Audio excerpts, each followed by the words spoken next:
दो बड़े लोगों पर ईडी और सीबीआई की रेड हुई, करोड़ों रुपए बरामद हुए और कहा यह जा रहा है कि ये दोनों व्यक्ति मोदी सरकार के कार्यकाल में घोटाला करके करोड़ों रुपए कमा रहे थे।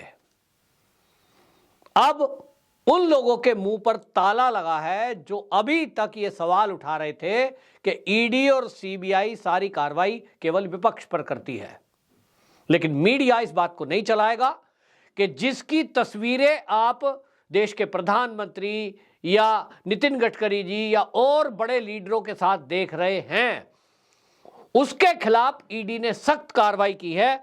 और आपको बता दूं कि यह व्यक्ति है संजय राय शेरपुरिया। उत्तर प्रदेश की एसटीएफ को असल में आपको बता दूं कि यह पता लगा था कि उत्तर प्रदेश का ये रहने वाला व्यक्ति संजय राय शेरपुरिया ये फोटो शूट करके, फोटो में गड़बड़ियां करके और बड़े बड़े नेताओं के साथ अपनी फोटो दिखाता है और उसको सोशल मीडिया पर अपलोड करता है।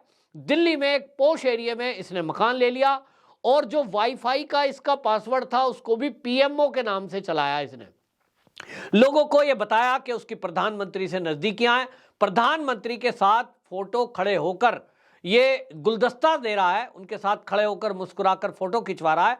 फोटो देखने में ऐसा लगेगा जैसे ये प्रधानमंत्री कार्यालय में काफी आता जाता है, मोदी जी पर्सनली जानते हैं। लेकिन इसका खुलासा तब हुआ कि जब इसकी जो फोटो थी ये पड़ी हुई थी और पीएमओ का ध्यान इस पर गया कि प्रधानमंत्री जिस व्यक्ति से कभी मिले नहीं, वो व्यक्ति कैसे अपना प्रधानमंत्री के इतने निकट बता रहा है। और इसको लेकर के उत्तर प्रदेश की एसटीएफ ने जब कार्रवाई की तो पता चला कि कई शेल कंपनी और एनजीओ के माध्यम से ये पूरा फ्रॉड कर रहा है।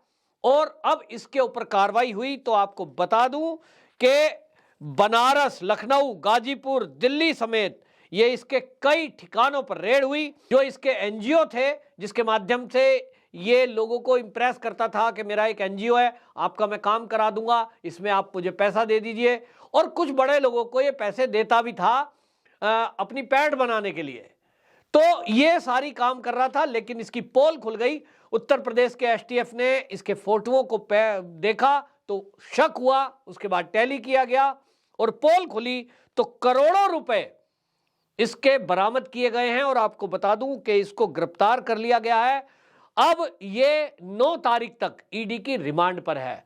दूसरी रेड होती है और दूसरी रेड जल शक्ति मंत्रालय से जुड़े WAPCO लिमिटेड के एक सीएमडी हैं, पूर्व सीएमडी राजेंद्र कुमार गुप्ता, इनके 19 ठिकानों पर रेड की गई और ये रेड सीबीआई ने की।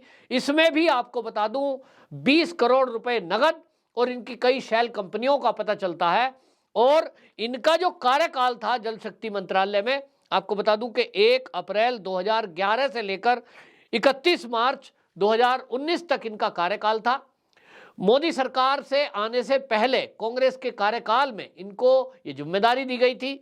और WAPCOS जो लिमिटेड है वो जल शक्ति मंत्रालय से जुड़ा हुआ है, जो व्यवस्था करता है कि भाई देश में पेयजल की व्यवस्था देशवासियों के लिए कैसे हो। उसका सीएमडी बनाया कांग्रेस ने। और वो व्यक्ति जो केंद्र से पैसा मिल रहा था इन मदों में, उस पैसे को अपनी कंपनियों में लगा रहा था, एनजीओ में लगा रहा था और उनके जरिए मैं जागरूकता फैला रहा हूं लोगों में, जल कैसे बचाया जाए, लोगों तक जल कैसे पहुंचे, और वो पैसे इकट्ठे कर रहा था।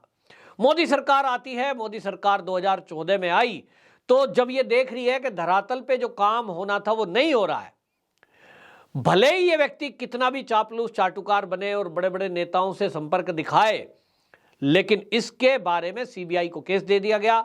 सीबीआई इस पर नजर बनाए हुए थी और जब ये देख लिया कि ये नौकरी से अब रिटायर हो चुका है और उसके बावजूद भी जो पैसे हैं इसके, जो संपत्ति है, उसके बाद पता लगता है। क्योंकि आदमी जब नौकरी पे रहता है तो बड़ा साधारण सा दिखने वाला, प्रॉपर्टी ना पता लग जाए, भाई भतीजों के नाम जमीनें खरीद ली, फ्लैट खरीद लिया।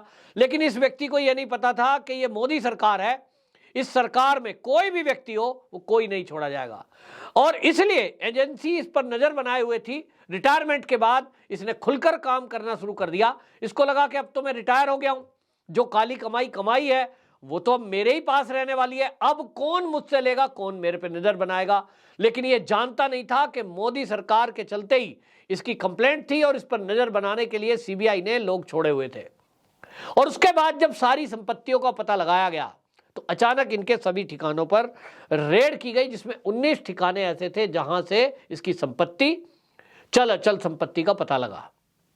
अब इसको लेकर के आपको बता दूं, जब ये रेड होती है तो आपको बताऊं, अजीत अंजुम जो मोदी विरोधी पत्रकारिता करते हैं, जुबैर, मोहम्मद जुबैर, आपने देखा होगा ऑल्ट न्यूज वाले, वो टैग करते हैं और वो लिखते हैं, ये तो नौकरशाही के शेरपुरिया लग रहे हैं, सत्ता के दरबार में तकड़ी पैठ थी तभी तो मोटा माल कमा रहे थे। मोदी जी कहते रह गए कि न खाऊंगा न खाने दूंगा, यहां खाने वाले खाए जा रहे हैं।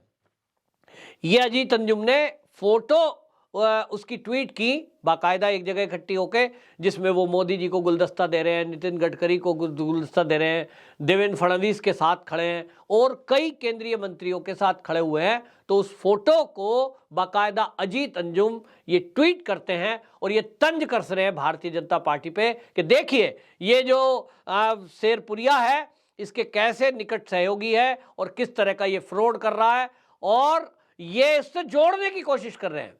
जबकि एजेंसियों ने यह पहले ही खुलासा कर दिया कि ये फोटोशॉप की गई है। उन फोटोओं को भी यदि आप देखेंगे तो गुलदस्ता आपको एक ही कलर का एक जैसा दिखाई देगा और चेहरे अलग अलग बदलते हुए दिखाई देंगे। और ये बहुत आज सरल है कि आप किसी के भी साथ खड़े होकर कहीं भी फोटो बना लें। मोदी जी ने तो बाकायदा एक म्यूजियम में ऐसा रखा हुआ है कि मेरे फेसबुक पे कई सारे दोस्त हैं कि एक तरफ कुर्सी खाली रहती है और एक तरफ जो है उस खाली कुर्सी पर व्यक्ति बैठा है, दूसरी तरफ मोदी जी, ऐसा दिखता है। और उसमें स्टूडियो में आप फोटो खिंचवाइए, पीछे क्रोमा लगा हुआ है और क्रोमा के बाद उसको फोटो शूट की जाती है। ऐसा लगता है जैसे मोदी जी के साथ आपने उनके ड्राइंग रूम में बैठकर वार्ता करते हुए फोटो खिंचवाई है। तो बहुत सारे लोग फेसबुक पे उसको डाल रहे हैं, जबकि वो म्यूजियम बनाया गया है। तो ऐसा अगर कोई उसको मिसयूज करने लगे, मैं तो मोदी जी से मिलकर आया हूं, मेरी बड़ी पहुंच है, तो सरकार ऐसे फ्रॉड व्यक्तियों को छोड़ने वाली नहीं है। और ये साफ मैसेज है कि बेशक ये फोटोशॉप था या वो रियल में किन्हीं नेताओं के निकट था, होगा, लेकिन मोदी सरकार में किसी भी भ्रष्टाचारी और दोषी को बख्शा नहीं जाएगा। आपको बड़ी जिम्मेदारी से एक घटना बताता हूं, अब से कुछ दिनों पहले की घटना। मैं एक लखनऊ में मेरा परिचित परिवार है, मैं नाम नहीं लूंगा क्योंकि मामला गोपनीय रखना चाहिए, और उनके यहां रेड पड़ती है, इनकम टैक्स की रेड पड़ी, व्यापारी व्यक्ति हैं। और वो जो मेरे परिचित व्यक्ति हैं उनके बहुत निकट के व्यक्ति कौन है, तो राजनाथ सिंह। राजनाथ सिंह उनके बहुत निकट के थे और राजनाथ सिंह उस समय जब ये रेड होती है, जब वो गृह मंत्री थे, अचानक रेड हुई तो सीधी बात है अपने परिचित को लोग फोन करेंगे, सीधा फोन किया गया और गृह मंत्री केंद्रीय, उन्हीं के अंडर में सब कुछ होता है। लेकिन आपको बता दूं कि उनको कोई भी मदद करने के लिए, मदद देने के लिए मना कर दिया गया और यह कहा गया कि इनकम टैक्स डिपार्टमेंट को अपनी जांच करने दीजिए, दस्तावेज दिखाइए, अगर आपने टैक्स में कोई गड़बड़ियां नहीं की है तो आपको कोई कुछ नहीं कहेगा, लेकिन अगर गड़बड़ी की है तो मैं आपकी कोई मदद नहीं कर सकता। उस समय मुझे भी बुरा लगा था, मेरे निकट के हैं, मैंने कहा भाई इतनी बड़ी पहुंच का आदमी जो उनके विवाहों में, शादी प्रोग्राम में, घर परिवार में आते जाते हैं, राजनाथ सिंह एक अपने आप में बड़ा नाम है। मोदी जी के बाद अगर अमित शाह के बाद कोई तीसरा नाम है तो वो राजनाथ सिंह है। एक फोन करते तो वो उस रेड को रुकवा सकते थे और अधिकारी चुपचाप वापस चले जाते हैं। कांग्रेस के कार्यकाल में तो हमने एक भी सीन ऐसा नहीं देखा कि कांग्रेस के बड़े नेता सोनिया गांधी, राहुल गांधी, प्रियंका गांधी वाड्रा का कोई निकट का व्यक्ति हो, इतनी निकटता कि किसी के शादी विवाह कार्यक्रम में ये तीनों लोग जाते हों, सोनिया, राहुल, प्रियंका, और उस व्यक्ति के यहां कोई एजेंसी चली जाए, कल्पना भी कर सकता है कोई। लेकिन मैं उस रेड का गवाह हूं। फौरी तौर पर सबको बुरा लगता है कि यार हमारा ये मदद ही नहीं कर रहे हैं, लेकिन जैसा मोदी जी कहते हैं एजेंसियां अपना काम करेंगी, तो मोदी जी को बेशक बात की होगी 100%, क्योंकि अंडर में तो राजनाथ सिंह जी गृह मंत्री थे, उन्हीं के थी वो सारी एजेंसियां। बेशक वो एजेंसियां मोदी जी को कह सकते थे वो, लेकिन नहीं कहा गया। और ये अपने आप में एक आदर्श स्थिति है। जिनके साथ वो घटना होती है उनको शायद थोड़ा लगता है कि हमारे यहाँ रेड हो गई, अपमान हो गया। पूरे शहर में एक चर्चा फैली थी कि जो राजनाथ सिंह जी के बहुत निकट हैं, राजनाथ सिंह जी उन्हें भी नहीं बचा पाए। बचाने का मतलब वो सोचते थे कि फोन कॉल होगा और तुरंत राजनाथ सिंह जी अधिकारियों को कहेंगे जाइए वापस। ऐसा फिल्मों में देखने को मिलता है और राजनीति में कांग्रेस के कार्यकाल में भी हमने देखा है। जिस तरह से करोड़ों रुपए चिदंबरम जी गमले में कमा रहे थे, ये सबने देखा है। उनसे जब इनकम टैक्स डिपार्टमेंट पूछता है ये प्रॉपर्टी आपके पास कहां से आई, बोले मेरी पत्नी कुछ काम करती है। क्या करती है? सब्जियां लगाती है। कहां? आपके पास कोई खेत है? गमले में। किसको नहीं पता। और अरबों खरबों रुपए की प्रॉपर्टियां इकट्ठी होती रही और कोई कुछ कहने वाला नहीं था।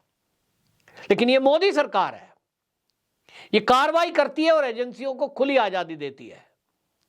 और इसीलिए टूल किट गैंग को और इन विपक्षियों को जब कोई मौका नहीं मिलता तो इसी तरह से घेरते हैं। ये भी नहीं देखते कि ठीक है, आपकी बात मानते हैं कि ये भाजपा के निकट के लोग थे, जो मैंने 2 रेड का उदाहरण दिया, लेकिन उनके ऊपर रेड हुई है, रिकवरी हुई है, उनको जेल हुई है। ये मोदी जी हैं जिन्होंने नारा दिया है कि ना खाऊंगा ना खाने दूंगा, तो इस नारे को चरितार्थ करते हैं। कांग्रेस की तरह नारा कुछ, दिखाना कुछ और अंदर कुछ, ये नहीं चलता है। तो ये बहुत बड़ी बात है अपने आप में। राजनीतिक गलियारों में इसकी चर्चा है। और आपको बता दूं कि ये पहला मौका नहीं है, ये तो रेड हुई है। आपको याद होगा अजय मिश्र टेनी, गृह राज्य मंत्री, उनका बेटा जेल गया। कभी इतिहास में मैंने तो नहीं सुना कि किसी केंद्रीय मंत्री का बेटा किसी एक एक्सीडेंट में, मैं उसको दुर्घटना इसलिए कह रहा हूं क्योंकि वो पक्ष ये कह रहा है, मुझे नहीं पता रियलिटी क्या है, मामला कोर्ट में है, लेकिन किसी मामले में किसी केंद्रीय मंत्री का बेटा वो जेल जाए, ये केवल मोदी सरकार में हुआ है। चाहते तो मामला रफा दफा हो सकता था, क्योंकि उत्तर प्रदेश में योगी सरकार है, बीजेपी की सरकार है, केंद्रीय मंत्री हैं। योगी जी को बोलते हैं भाई मामला खत्म करो, खत्म हो ही जाता। लेकिन नहीं, उनके पिता अजय मिश्र टेनी का भी यह बयान था, अमित शाह जी का भी यह बयान था। जब पत्रकार पूछते थे क्या होगा जी, कानून अपना काम करेगा। तो आप सोचिए, वहां कोई सीबीआई नहीं थी, उत्तर प्रदेश की पुलिस, उन्होंने एफआईआर की, उन्होंने इन्वेस्टिगेशन की, और वहां भी पार्शलिटी नहीं हुई। तो देखने में लोगों को बुरा लगेगा। मुझसे लोग कहते थे कि देखिए एक ब्राह्मण है, उसके खिलाफ ऐसा हो रहा है, कोई और होता तो योगी जी साथ देते, मोदी जी साथ देते। तो मैं लोगों को समझाता था, यहां मामला ब्राह्मण, ठाकुर या किसी जात या धर्म का नहीं है, यहां सिद्धांतों की बात है। और भारतीय जनता पार्टी अपने सिद्धांतों के लिए ही जानी जाती है कि चाहे सगा भाई भी क्यों ना हो, चाहे बेटा क्यों ना हो, चाहे पिता ही क्यों ना हो, यदि देश का कानून तोड़ेगा या कोई अपराध करेगा, उसके साथ कोई नहीं खड़ा है। सच्चाई है, उत्पीड़न हो रहा है, गलत सताया जा रहा है, तो उसके साथ पूरी पार्टी, पूरा संगठन खड़ा होगा। जैसे आप इस समय देख रहे हैं, कई ऐसे मामले हैं। तो इसका मतलब साफ है कि एजेंसियां खुलकर अपना काम करती हैं। कोई इनपुट्स किसी के बारे में यदि है तो सरकार उस पर पूरी मदद अपने कार्यकर्ता की करती है। लोग नुपुर शर्मा का उदाहरण देते हैं। मैं लोगों को कहता हूं कि नुपुर शर्मा के मामले में उनको Y+ सुरक्षा देना और उनका जो मामला शांत करने के लिए जिस तरह की बातें हो सकती थी वो की, कि पार्टी से इस्तीफा दिला दिया। लेकिन आज नुपुर शर्मा यदि हमारे बीच हैं, सुरक्षित हैं, तो उसके पीछे पार्टी और अमित शाह जी का आशीर्वाद है। ये लोगों को समझ में आ जाना चाहिए कि अपराधियों के साथ कतई नहीं है, और यदि कोई सच के साथ है, देश के लिए है, तो उसके साथ पूरी पार्टी ताकत से खड़ी है। ये विपक्ष के लिए पूरा एक करारा तमाचा है और कांग्रेस समेत उन विपक्षियों को एक सीख है जो मोदी पर सवाल उठा रहे थे। वंदे मातरम।